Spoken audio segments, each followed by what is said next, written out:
खेसारी लाल यादव के होली गानों की शूटिंग जो है पूरी तरह से जोरों शोरों से चल रही है और रोज नए नए गानों के फोटो और लोकेशन वीडियो सामने देखने को मिल रहे हैं और खेसारी फैंस जो है बहुत ही ज्यादा उत्सुक है खेसारी लाल यादव के होली सॉन्ग को सुनने के लिए। खेसारी फैंस जो है खेसारी लाल यादव का होली सॉन्ग बहुत ही बेसब्री से वेट कर रहे हैं। तो आज की इस वीडियो में आप सभी को बताने वाले हैं खेसारी लाल यादव के और होली सॉन्ग के बारे में कई जबरदस्त अपडेट जो कि आज की इस वीडियो में आप सभी को बताएंगे। तो उससे पहले आप सभी को बता देना चाहते हैं, अगर आप लोग भी खेसारी लाल यादव के सच्चे वाले फैन है तो कमेंट में जरूर लिखिए खेसारी लाल यादव। और दोस्तों खेसारी लाल यादव के फैन है तो इस वीडियो को एक लाइक जरूर कर दे और इस वीडियो को लास्ट तक जरूर देखें। तो जी हाँ दोस्तों, आप सबको बताया चले खेसारी लाल यादव का एक नए बेहतरीन से गाने का फोटो आप लोग देख सकते हैं जो कि खेसारी लाल यादव और आस्था सिंह का है। जी हाँ दोस्तों, होली वीडियो सॉन्ग है।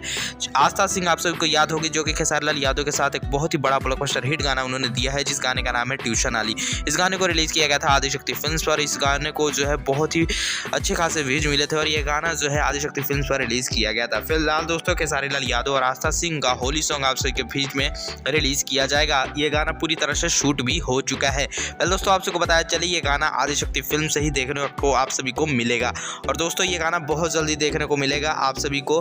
और दोस्तों कई सारे खेसारी लाल यादव के होली वीडियो सॉन्ग जो है लगातार शूट हो रहे हैं और लगातार शूटिंग पर से तस्वीरें सामने हमें देखने को मिल रही हैं। दोस्तों आप सभी को बताया चले खेसारी लाल यादव का होली धमाका इस बार बहुत ही बड़े लेवल का होगा और कई धमाकेदार गाने रिलीज किए जाएंगे। वेल दोस्तों आप लोग कितने ज्यादा बेसब्री से इंतजार कर रहे हैं खेसारी लाल यादव के नए होली सॉन्ग को सुनने के लिए कमेंट करके जरूर बताइएगा। अगर वीडियो पसंद आया हो तो वीडियो को एक लाइक जरूर करें और भी दबंग सुपरस्टार खेसारी लाल यादव से जुड़ी हर तमाम गानों की अपडेट जानने के लिए भोजपुरी न्यूज इंटरटेनमेंट चैनल को जरूर सब्सक्राइब करें। तो मिलते हैं साथ अगले वीडियो में। जय हिंद।